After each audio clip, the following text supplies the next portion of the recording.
making mistakes sucks. And because I know that, I'm going to share 8 things that leaders and managers do that are mistakes. Thank you for checking out my channel, Leadership with Mike. On this channel, I try to help managers become leaders, and I do that with no nonsense sense, assuming that makes sense.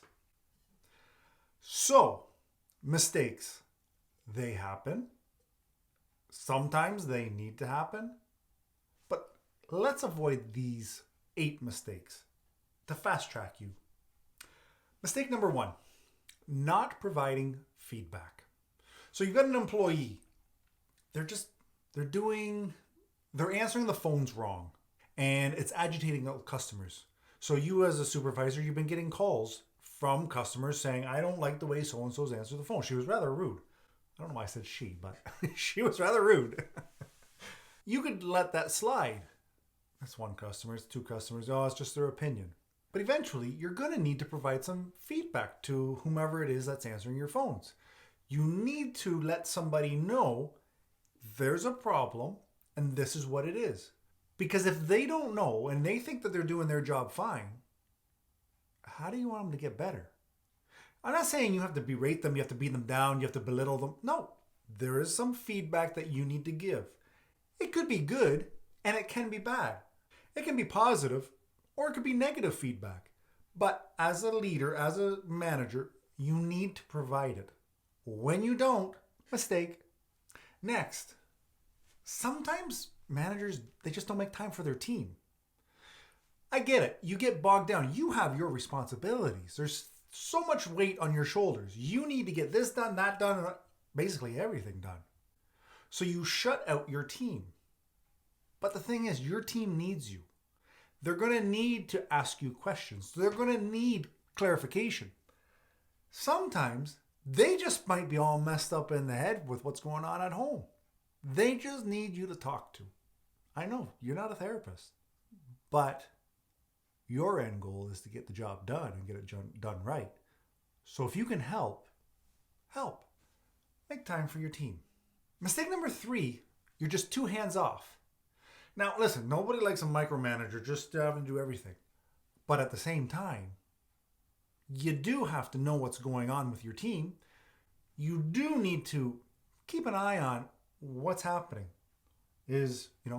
Are we on schedule for this target? Show me. Because with you at least just having recaps whenever, I'm not familiar with where you're working, obviously, but just call them touch points. Because if you're thinking that the end result will be this, and your team doesn't know, they're going to work, but they're building something like this. I don't know what these are, but you're not getting what you thought you were getting.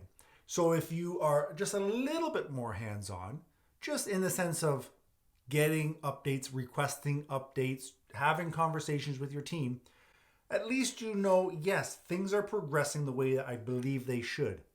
Or you can say, guys, I think we need to start working like this because this is what our desired outcome is, not that.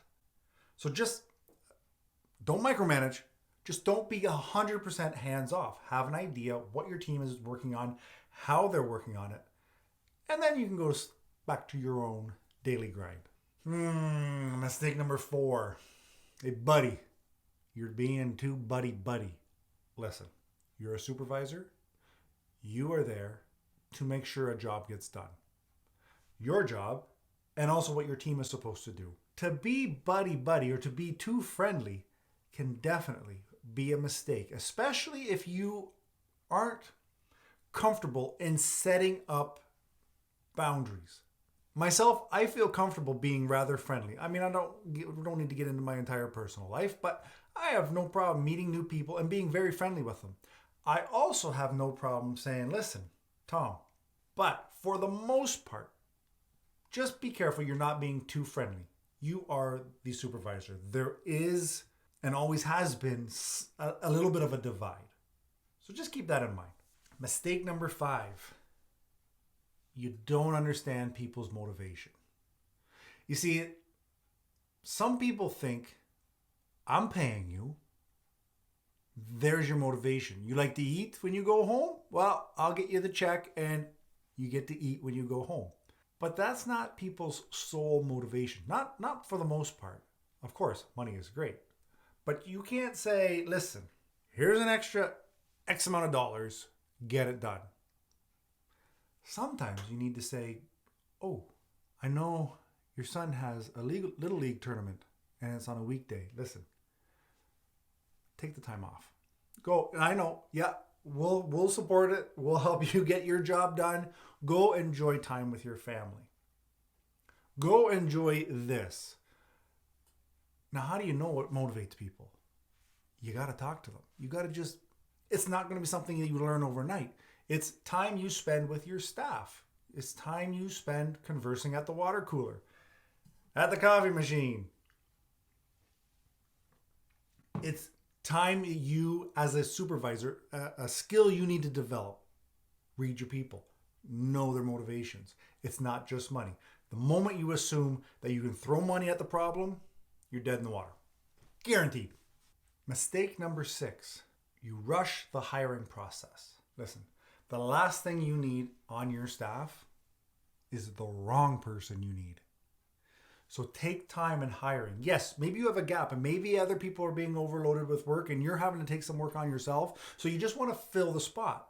But 2 feet and a heartbeat doesn't necessarily mean you're doing the best job for your team, regardless of your intent. Put time into finding the right person, because when you find the wrong person, everything you're trying to do is just going to get jammed up. Maybe they don't know the job. They're not qualified for the job. Maybe they're a jerk. You don't like their personality. They don't fit in with who you already have as your team. Your team has to work with this person. You can ill-advised, but you can just close your door and have them do whatever they have to do and manage them based on specific outcomes. But your team has to work with them. Your team has to gel with them. So don't rush hiring, because you're going to put a square peg in a round hole. Not good. No matter how heavy your hammer is.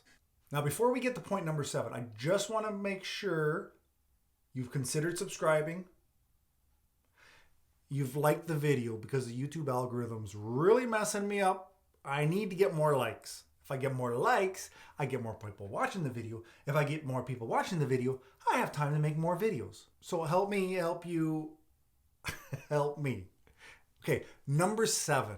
They don't walk the walk. Now, what does that mean exactly? Listen, if you expect your staff to work 15 minutes before their shift starts so they can get into uniform, then it's not hard to expect you to be 15 minutes before your shift.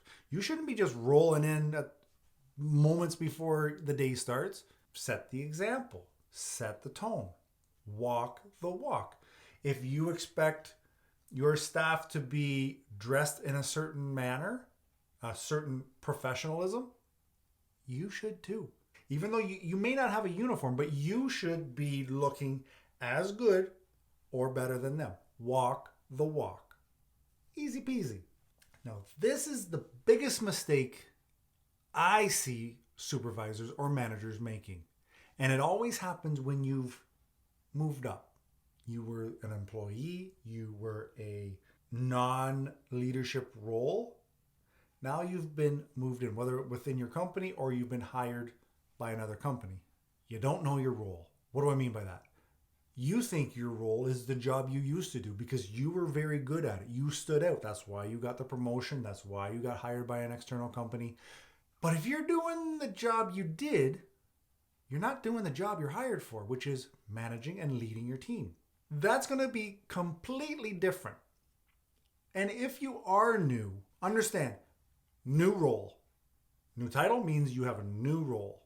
It's rather simple. That said, here's a playlist that I'm going to recommend to you that is for the people that are new. And if you're not interested in the playlist, check this video here. Okay. I'm going to have my coffee. I'm going to see you in the next one.